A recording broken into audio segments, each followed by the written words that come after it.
kamu perlu menjadi harapan bagi orang lain, bersolidaritas bagi orang lain, dan apa yang bisa aku lakukan bagi orang lain itu.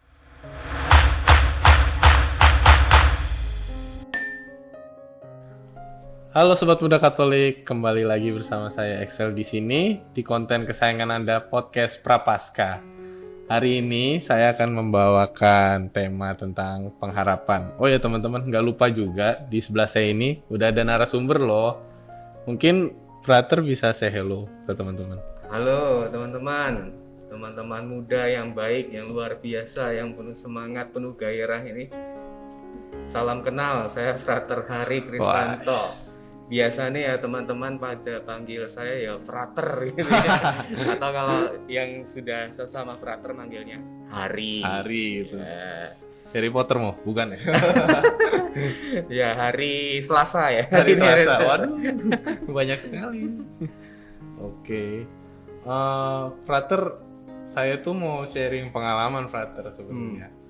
Kan selama pandemi ini otomatis serba online kan ya Frater, betul nggak sih? Iya. Nah, mulai dari pekerjaan online, sekolah online, kalau di lingkungan gereja misa online. Otomatis sebenarnya saya salah satu orang yang termasuk shock tentang perubahan ini Frater. Tapi saya kan nih asalnya dari Bogor Frater, terus saya kuliah di Jogja. Otomatis saya kan ngekos, jadi kamar itu udah saya bikin senyaman mungkin lah.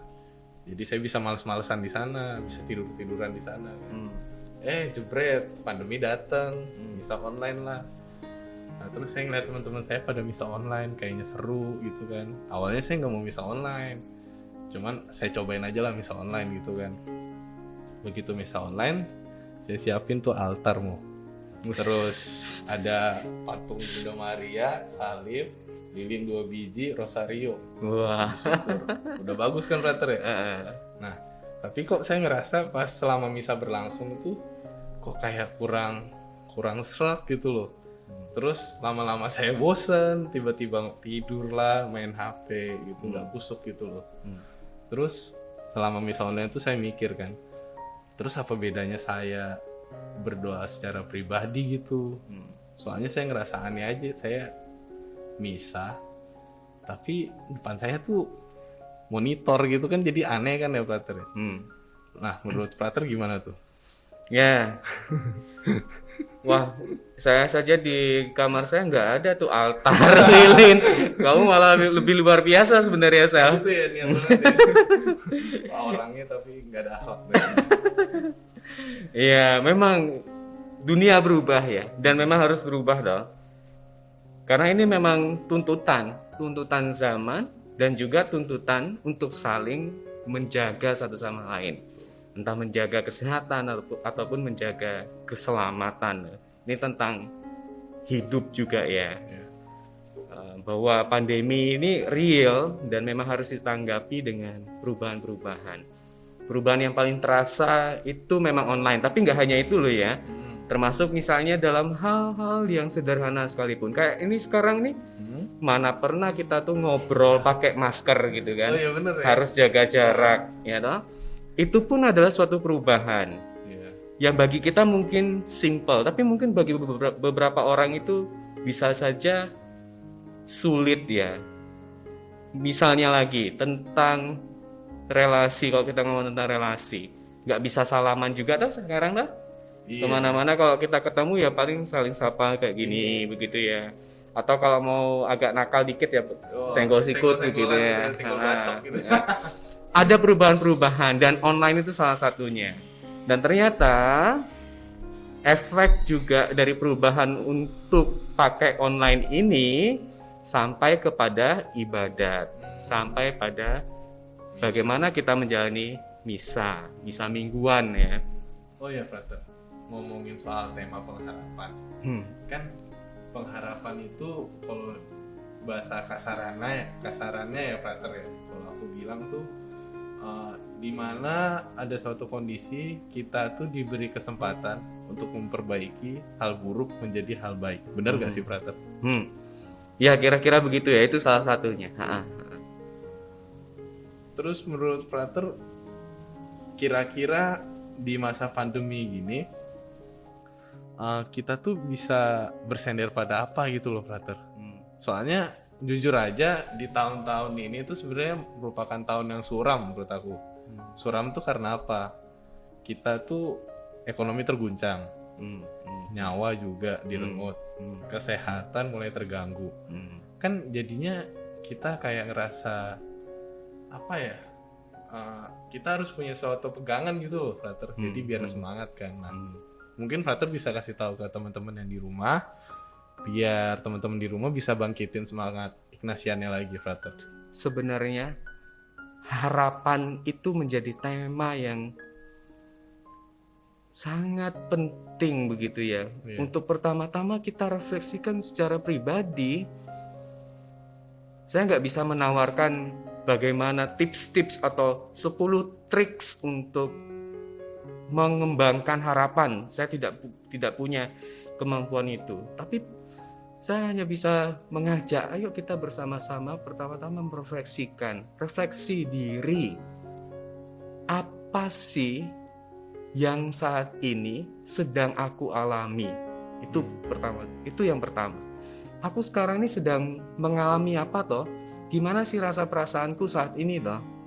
Supaya aku jadi tahu kalau aku mau menjadi lebih baik, berarti ini loh hal-hal yang harus aku perbaiki.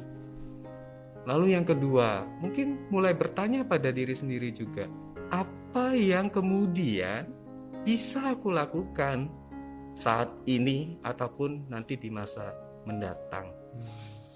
Itu 2 pertanyaan. Dan mungkin lalu pertanyaan yang ketiga, karena tadi kamu Axel tadi nyebut juga itu, bahwa harapan adalah usaha agar hidup menjadi lebih baik dan punya pegangan. Nah, pertanyaannya yang bisa kita jadikan refleksi sekali lagi ya, apa yang selama ini aku jadikan pegangan bagi hidupku? Apakah aku begitu sudah merasa cukup kuat begitu ya, menggenggam pegangan itu, dan pegangan itu membantuku untuk bangkit walaupun setiap kali aku jatuh, terluka, menderita, sakit, kesepian. Apa peganganku saat ini? Kalau kemudian pegangan itu baru sebatas diriku sendiri, mungkin itu tidak cukup ya. Mungkin itu tidak cukup. Maka perlu ada pegangan yang lebih kuat. Dan saya menawarkan pegangan kita adalah Tuhan. Pegangan kita adalah Tuhan. Ini tidak mengajak untuk jadi saleh-saleh. Tapi persis pada saat ini ketika kita berhadapan dengan penderitaan, realitas kematian, bencana-bencana dan tragedi, kita perlu punya pegangan yang lebih kuat, yaitu Tuhan. Akhirnya Tuhan yang melindungi, yang memberkati, yang memberi setiap kesempatan dan rahmat buat kita untuk berubah jadi lebih baik, berpengharapan. Oke, itu 3 pertanyaan yang kiranya bisa jadi refleksi buat kita. Nah, persis sekarang kita diajak untuk tidak hanya menumbuhkan harapan buat kita sendiri. Saatnya juga kita jadi harapan buat orang lain. Apa yang bisa aku buat untuk orang lain? Bahwa kita beriman itu di saat ini itu nggak hanya iman privat, nggak hanya supaya aku jadi suci, supaya aku jadi santo, santal, tidak itu begitu. Tapi supaya aku bisa berguna juga bagi dunia, bagi sesamaku, bagi lingkungan hidupku. Nah, misalnya sekarang kita menaati protokol ini kan bukan hanya untuk kita tok. Kita pakai masker, kita cuci tangan dengan air bersih, pakai sanitizer, jaga jarak. Itu juga untuk menjaga kesehatan dan keselamatan orang lain di sekitar kita. Secara nggak langsung kan kita peduli sama orang lain gitu kan ya. Dan itu berlaku juga dengan iman kita, bahwa iman kita itu saat ini perlu juga berdimensi sosial. Maka kita ditanya ini, ditantang oleh dunia zaman sekarang. Kamu perlu menjadi harapan bagi orang lain, bersolidaritas bagi orang lain, dan apa yang bisa aku lakukan bagi orang lain itu. Ada banyak orang yang mungkin lebih terluka, lebih menderita, lebih miskin daripada yang kita bayangkan ya. Kalau kita sekarang berpikir bahwa kita paling menderita, cobalah melihat begitu, keluar begitu. Mungkin lihat teman-teman kos di samping kiri kanan ya, atau teman-teman di sekitar rumah kita begitu ya. Ada yang akhirnya putus sekolah, kehilangan pekerjaan, ditinggal oleh orang-orang yang dikasih. Betul, nggak bisa ketemu pacarnya, long distance begitu LDR, ya, nggak bisa pulang kampung. Mungkin juga keluarganya mengalami kesulitan ekonomi, bangkrut. Mungkin sekarang juga lagi banyak bencana alam begitu ya. Saatnya kita menjadi harapan bagi mereka. Minimal ingat mereka, doakan mereka, bawa mereka dalam doa ataupun ekaristi kita tiap minggu itu. Iya sih, benar. Menarik sih, Frater. Iya, kenapa kita selalu menunggu harapan, tapi kenapa kita nggak menjadi pengharapan buat mereka aja gitu? Kita jadi support system lah, ibaratnya gitu ya. Iya, dan kayaknya ini mudah dikatakan ya. Iya, tapi saya sendiri masih berusaha lah. Ya kita berusaha bareng lah ya. Mungkin Frater punya kata-kata terakhir atau kata-kata motivasi buat teman-teman di rumah yang nonton video ini, jadi mereka bisa bangkitin semangat Ignatiannya lagi. Ya, pertama bangun. Yuk, kita sama-sama bangun, bangkit dari suasana-suasana yang mungkin sampai sekarang nih cenderung gelap begitu ya, dari suasana-suasana yang cenderung membuat kita putus asa, malas begitu. Mari kita sama-sama bangun.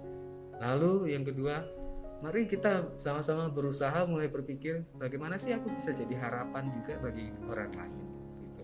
Entah itu lewat studiku, lewat kuliahku, atau lewat rutinitasku, atau lewat hobi-hobiku. Dan yang ketiga, yuk kita doakan satu sama lain. Mari kita ingat satu sama lain, doakan orang-orang yang di sekitar kita, entah itu keluarga kita ataupun mungkin teman-teman di sekitar kos kita, walaupun mereka bukan Katolik, karena mereka sesama kita begitu. Iya. Zaman sekarang setiap orang butuh teman, butuh minimal orang yang selalu mengingat dan juga mendoakan, saling mendoakan dan juga mendampingi. Dengan itu kita mudah-mudahan bisa jadi harapan bagi satu sama lain. Super sekali. Mungkin sampai situ dulu ya pembicaraan kita pada malam hari ini. Teman-teman jangan lupa like, subscribe, komen. Terus kalau teman-teman juga mau request tentang tema-tema Prapaskah atau tema, mungkin teman-teman punya pertanyaan, bisa langsung DM IG-nya Kampus Ministry. Terus jangan lupa follow juga ya. Oke. Sampai jumpa. Dadah.